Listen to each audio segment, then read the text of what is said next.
Това е подкаст Образование. Радваме се, че може да ни гледате, да ни следвате и още повече се радваме, че по този начин можем да бъдем винаги заедно. Днес един много важен човек. Това е шефа. Юлиян Петров, мой добър приятел и шеф на образование на КТ Подкрепа, синдикат образование към КТ Подкрепа. Добре дошъл, Юли. Добър ден. Здравей. Най-важното, което е човек с 21 години стаж в системата. Нали така? Точно Учител. така. Това изморява ли, изхабява ли, как се отразява или пък обратното, още повече вдъхновява вече, когато всички детски болести си ги изболедувал и след 21 години как се чувства учителя? Безспорно изморява, но още повече зарежда.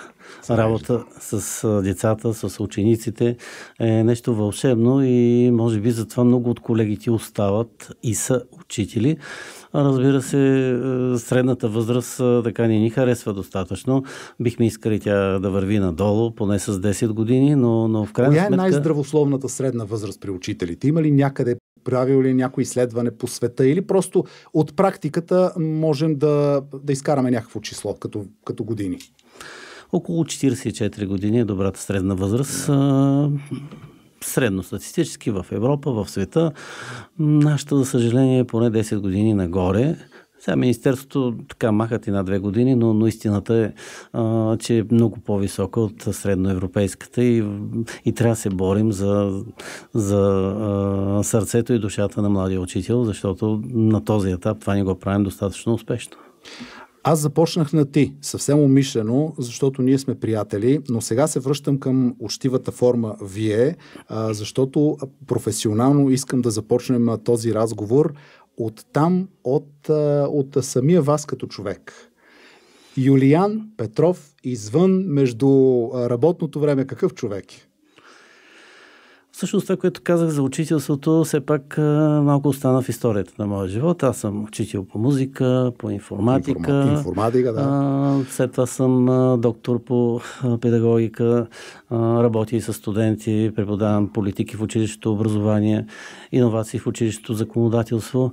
Тоест, дори извън синдиката, моята дейност е така интересна, динамична.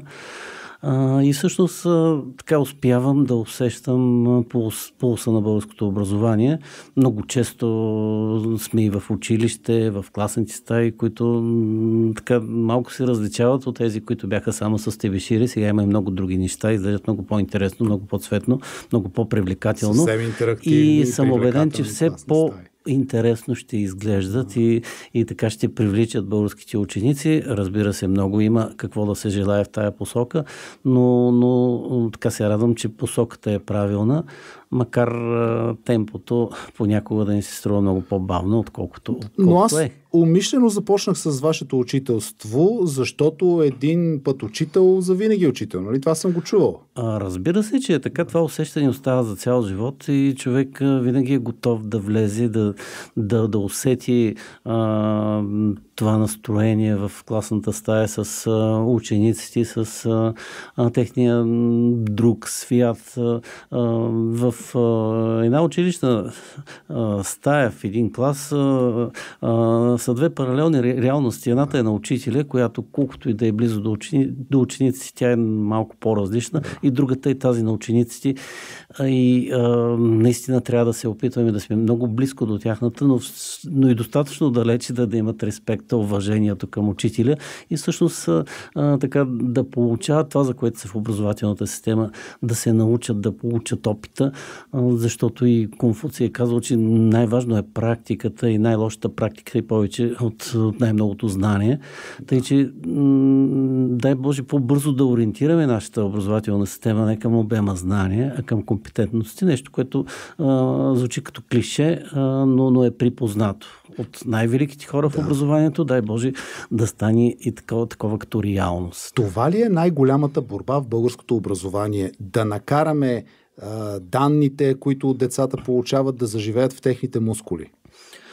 Разбира се, аз мисля, че големия порок на българското образование, прекалено големия обем знания, информация. Припускат тия български учители по темите, по методичните единици и много често чак накрая стигат на финалната права с едно много бързо темпо, а това никак не е добре, както и за тях, но най-вече за нашите деца и ученици, защото те се чувстват натоварени, пренатоварени, те припускат и в един момент те слизат от пътя и остават в една така ситуация, която никак не би трябвало да ни харесва на нас самите, защото ние ги губим като мотивация, като внимание и те отиват в един друг свят, техния свят. Истината е по средата. Техният свят е света на телефоните, на виртуалната реалност, на огромните изкушения, най-вече дигитални, но и тези на улицата. А всъщност ние трябва да направим, и мисля, че тук сме стигнали, поне сме преминали едно средно ниво, училището желана територия на ученика и той там да се усеща добре, там да може да се занимава с нещата, за които се мечтае. Това трябва да бъдат занимания по интереси, спорт, музика, изкуство, нещо, което пък е другия дефицит на българското образование. Имаме една поляризация към няколко учебни предмета. Сякаш тая година клишето или лайф мотива е математиката. Нищо против нея. Аз така съм бил много добър по математика. Нея. Човек с музиката със сигурност от другата страна са математиците. Музиката е доказано по научен път, че има много математика. Да. И обратно бих казал. Тъй, че всеки един учебен предмет е важен за ученика, както математиката, така и музиката, но така и физиката, химията, биологията.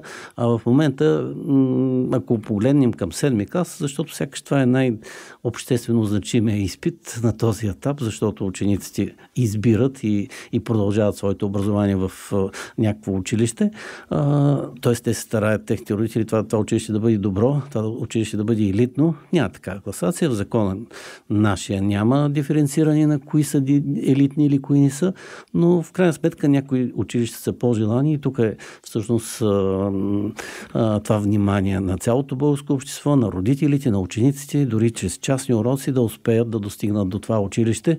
Но тук бих казал, дайте да направим така, че всички училища да са добри, а не да работим така, както в момента сме създали някои елитни в представите на родителите, на обществото, да ги хвалим. Ето, вчера, ако погледнем, имаше едно на училище, където така великите жени и мъже бяха там на откриване на учебната година, но какво се случва с другите? Те също са едни хубави училища. Всъщност образователната система на страната са всички останали училища, освен тези 10, които на първи учебен ден бяха домакини на където голямото беше президента, негово святейшество, министъра и така нататък, всички така важни представители на институциите, които ние като синдикат много ги уважаваме. Разбира се, ние сме заедно, но нека да погледнем към всички училища и нека като страните, с които се сравняваме, да не можем да направим една така диференциация. Това е елитно, а другото не е чак толкова търсено и да го оставим то да си затихва за сметка на другото, което става все по-елитно и така. Да. В което е като хамбар, децата са хиляди, не може да им се обърне внимание. Вероятно е така, или бъркам?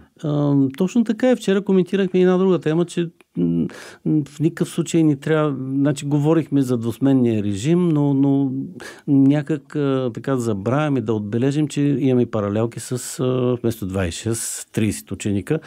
Защо да не погледнем към 16-20 ученик? И ако направим една груба сметка, много пари учители ще трябва за тая работа, само че това е оптималното, което може да се случи в една училищна среда, да понамалим малко учениците и самите ученици да имат възможност за повече учители. Тоест, тук вече, ако погледнем след 8-ми клас, по европейския модел, родителите и учениците биха могли и трябва да могат да избират цикъл предмети, група предмети, които са много близко до техния мироглед. В момента ние говорим за някакви задължения, че те ще учат непременно математика до 12-ти клас. Нали, пак се върнахме на математиката, но не всеки човек може да бъде успешен и много добър по математика. и от артисти. Още повече, че имаме нужда от всички таланти и всички желания на детето, защото едно дете, като избере една посока на развитие, колкото да е трудна тая прогноза, много трудно се прави една такава прогноза след 7-ми клас. И от родители, и от ученика. Но когато избора е негов, нещата ще бъдат много по-мотивирани, подредени и ще го има желанието. Когато този избор е направен от някой друг, тогава вече мотивацията се губи и стигаме до едни резултати, които ни харесват и почваме след това да правим анализи, но ни променяме. Къде бъркаме? Искам да ви попитам нещо. Господин Петров, вие имате много широк поглед върху образованието. Казвате, че има ни 10 или 20 или 50 елитни училища и всички след тях са по-малко елитни, по-посредствени, да го кажем, макар че това не е хубава конотация, но други училища. Родителите казват, ама по времето на моето дете, докато той е в училище, едва ли ще има някаква съществена промяна. Какво прави едно училище, добро училище и по-посредствено училище?